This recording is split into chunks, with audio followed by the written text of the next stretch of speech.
Hello and welcome. You are listening to the Boardroom Agenda, frankly speaking podcast brought to you by BDO South Africa.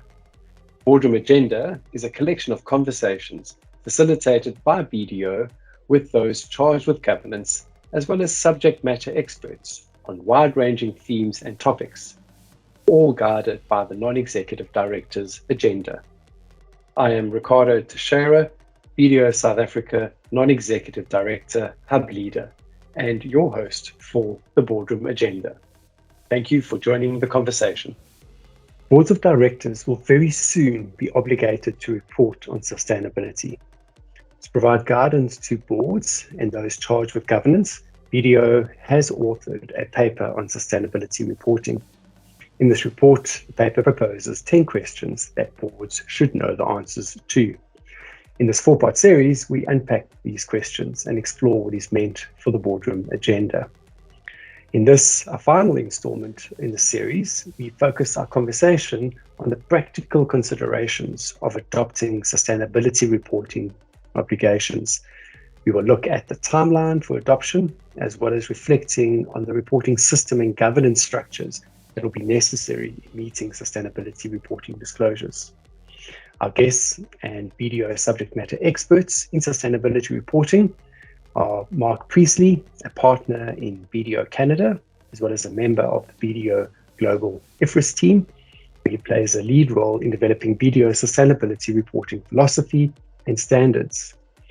And Karien Erasmus, a senior manager of BDO South Africa Risk and Advisory Services, and is the specialist lead on BDO South Africa's sustainability reporting and advisory team. Hello, Marc and Karien. Welcome back to our final conversation in this series. Today, we're going to wrap up on the reflection of the 10 questions boards should know about sustainability reporting by focusing our conversation and attention on the critical considerations for implementing a governance structure that supports sustainability reporting. Marc, from the conversations we've had in the series, I think it's clear that the wheels are in motion to develop reporting standards.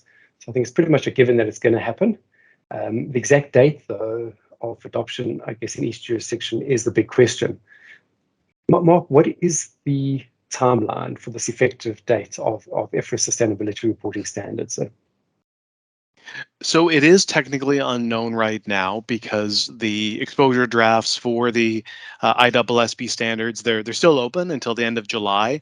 To this point, the ISSB has stated that they do intend to move very quickly, that once the comment period closes, I think they're really aiming at having the final standards issued by the end of 2022. But then when it comes to what the effective date of those standards will be, it really does depend on the jurisdictions because the ISSB sets the standards, but they don't have the ability to require anyone to follow what they put out.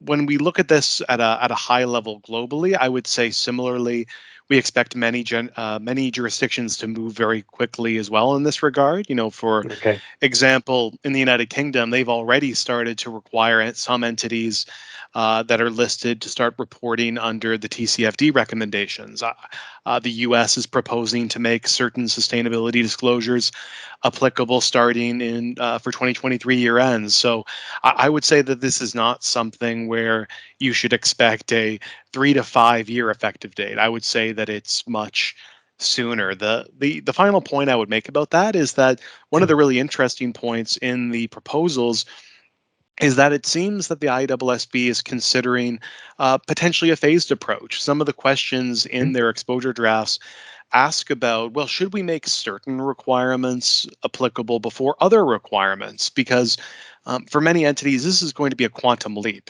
going from disclosing nothing to potentially everything. So I think some of those questions in the exposure draft are the ISSB asking for people's perspectives about whether certain things should be effective before others. For example, disclosures of greenhouse gas emissions may be coming first before other things. But there's still a lot of questions out there. Okay, thanks, Marc. So I think essentially there's a short-term sort of perspective on the introduction, But like you say, each jurisdiction is likely to roll that out up to their, based on what they feel is appropriate.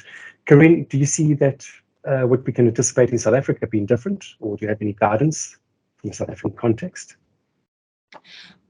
I agree with Mark. I think there is still some sense of firstly, there is a process of commenting that we need to go through and digesting what's in the exposure drafts and what does that mean.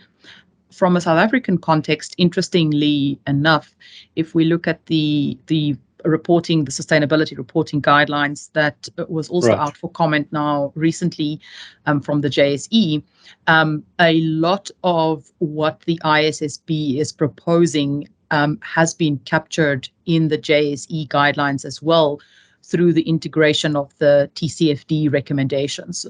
Now, that focuses still very much on climate and climate change, but there is certainly a recognition of the rollout of that to cover other sustainability aspects. So I think from that perspective, we don't foresee anything majorly different at this stage. Granted, at this stage. Right. Thanks, Karien.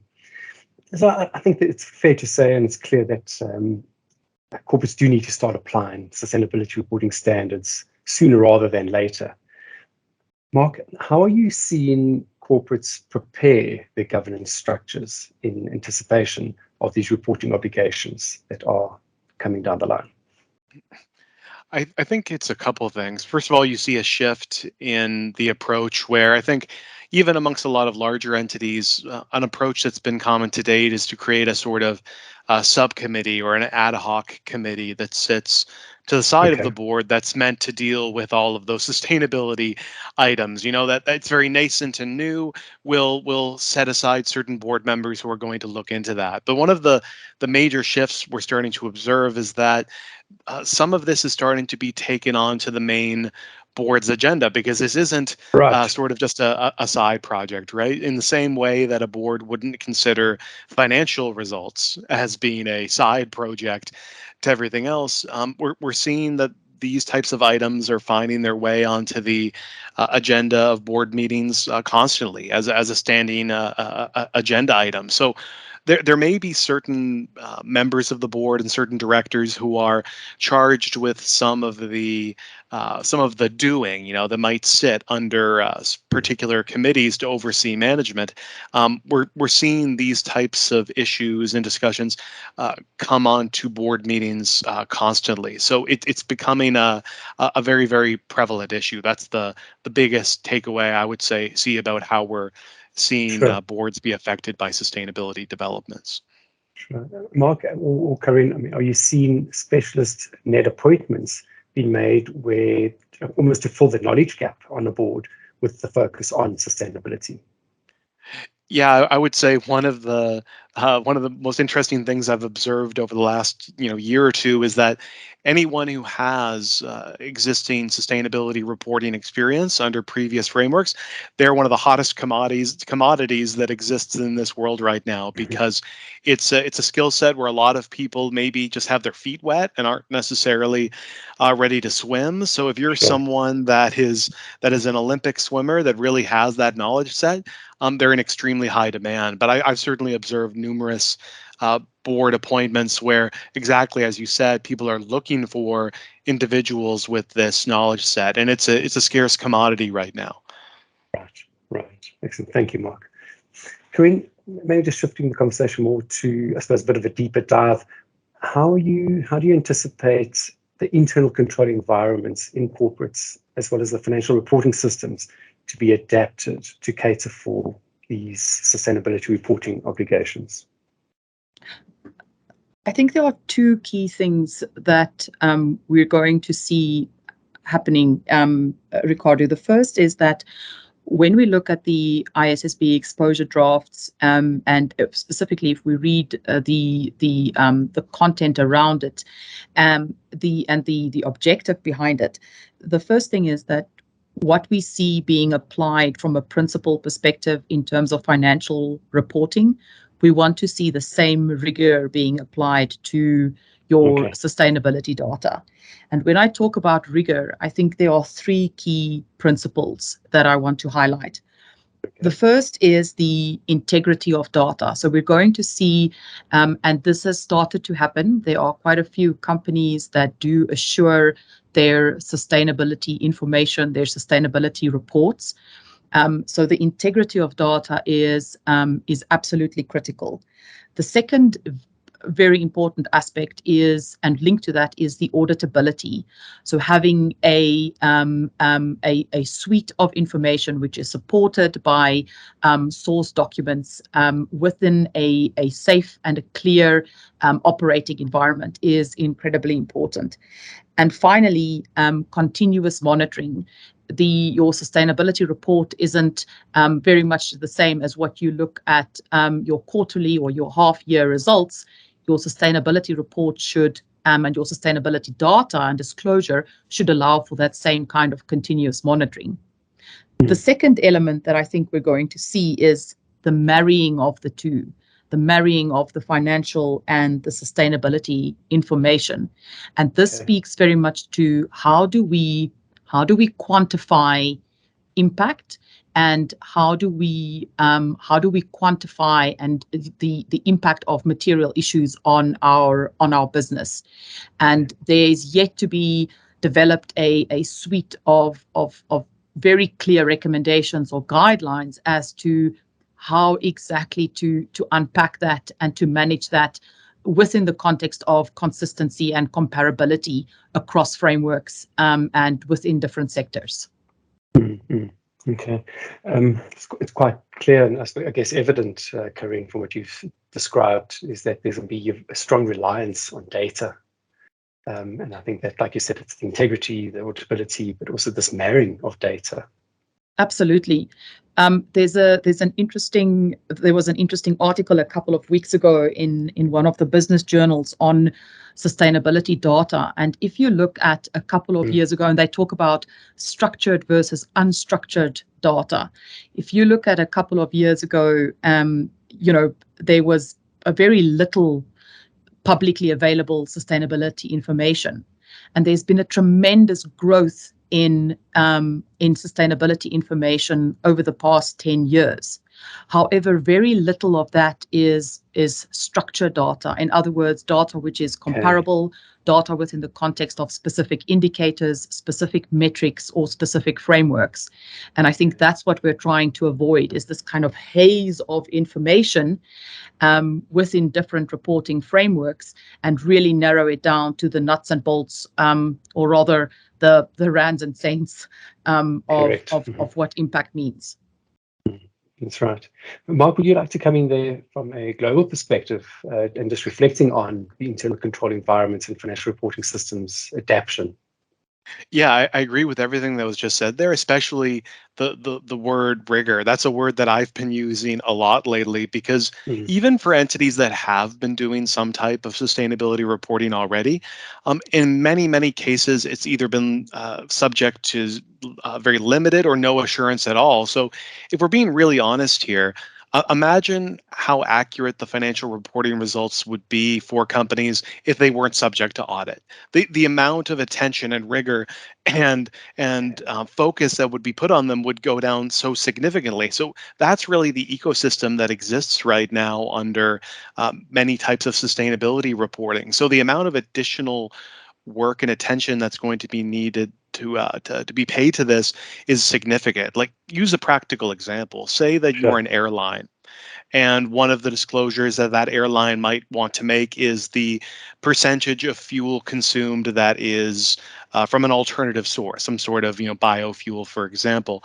Well, does the entity have a system to track the fuel purchases that meet these particular criteria? It might not have mattered before, because at the end of the day, it was all either recorded in euros, rands, dollars, etc. But all of a sudden, now you need that information.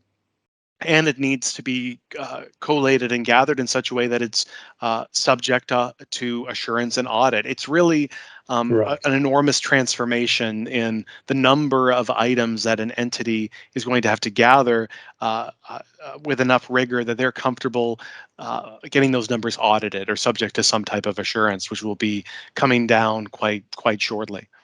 Mm-hmm. And I think that's a very important point, maybe just to pause and reflect on, Marc and Karien, is you talk about the auditability of this data. And I think that's really at the heart of sustainability reporting. And what we've been discussing in the series is the onus that it places on boards to be prepared to produce quality information that will be subject to audit and critic by stakeholders. Yeah, especially when you consider that many of these frameworks would require these types of sustainability disclosures to be made at the same time as the financial Absolutely. statements. People might be used to a world where the financial statements come out in 2 or 3 months and the sustainability report comes out 6 months later because it's not Yeah. mandatory. But if all of that work now needs to be shifted up and it needs to be done at the same time as the traditional financial reporting, people's heads start to spin when they think of the practical implications of that. It's really a whole new world. Absolutely. Yeah, I think that release of the simultaneous reporting obligations of sustainability reporting with financial reporting, I think is a key sort of strategic driver for businesses to look at how do they cope with it. And I think you're quite right. It has a huge practical implication on businesses. And I think just maybe in closing the conversation, and I think reflecting on the conversations that we've had in the series, it's evident that there is a need for the sustainability reporting frameworks and I guess governance structures to be as robust as financial reporting systems. And I guess, Karien and Marc, that's really where auditors should be providing guidance to boards. Just in closing, then, I'd like to get your reflections on what is the one action or what is your recommendation that to a board of directors as to what actions they should be taking now to get started and be prepared. Marc, would you like to go first? Sure. I think the first step I would recommend for any organization is not to make an accounting joke, but is to inventory things. What knowledge do we have? If we look at our senior management and our board, what experience do we have on sustainability reporting as is? Because if that's an area where you don't have a lot of experience, that's going to inform any decisions you make on a go forward. The next step I would say is to try to make an estimation of, based on the jurisdiction you're in, what do you think is going to be coming down the pipe? If you are an entity in the US or you're subject to US regulation, well, then there's draft SEC regulations that we would be recommending that you look at. If you're an entity in Europe, there are draft European requirements. Or if you're an international entity or an entity that operates in a jurisdiction that has stated that they likely intend to endorse ISSB standards, then we would really recommend you take the advice from IOSCO and start looking at the standards before they're even final. Because as we alluded to earlier in this discussion, this isn't something where the standards are going to come out and you'll have 5 years to implement them. It's going to be a lot quicker. Right. So we would really almost recommend that people take a look at those standards and start going through the thought experiment of, if I had to apply these right now, what would be the biggest pain points and how can I alleviate those? That's a great reflection. Thank you, Marc. Karien, your views?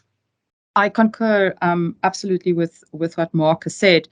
I think just one step back, I think companies we have been reporting in terms of sustainability using the concept of materiality for quite some time. And I think we need to take a step back, and there are a number of aspects that global changes that we need to consider in a lot more depth, specifically from a board level. moving to low carbon or net zero economies, issues around social equality, equitable access, issues around economic growth and the decoupling of growth from carbon emissions, or a closer integration of those in a healthier ecosystem way. So we need to understand this changing sustainability landscape in which we are practicing at the moment. It is much more complex. It is much more diverse than what it used to be, and we need to understand those considerations and what that means for our business.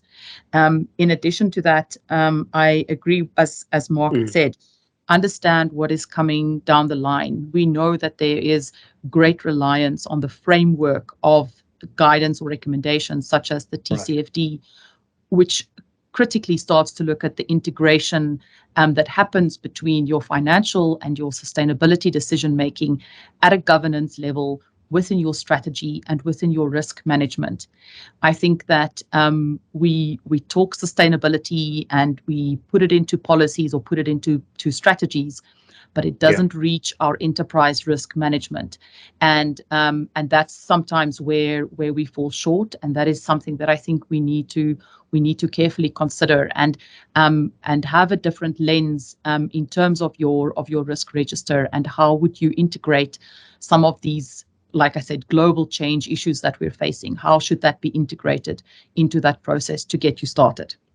I love that, Karien. I think you're right. It's changed the lens that one looks at it. And I think it picks up exactly what you've said, Marc, as well, is really just understand where we are right now as an organization, do the gap analysis, look at it from your lens, and just understand what are those pain points and how do you get started. I think we have it there. There's no time to delay. Now is the time to get started and set the wheels in motion for preparing your business for sustainability reporting. Thank you, Karien and Marc. I've thoroughly enjoyed our conversations in the series. You are both extremely passionate and knowledgeable on all things focused on sustainability reporting. You've certainly, I think, fleshed out very eloquently the 10 questions that boards should know about sustainability reporting. Thanks very much for having us. Thanks very much for having us. Thanks, Marc. Great. Thank you to Karien and Marc. It's been an absolute pleasure. And thank you for making time to contribute to the Boardroom Agenda's conversations on sustainability. Thank you and goodbye. You have been listening to the Boardroom Agenda, a frankly speaking podcast brought to you by BDO South Africa.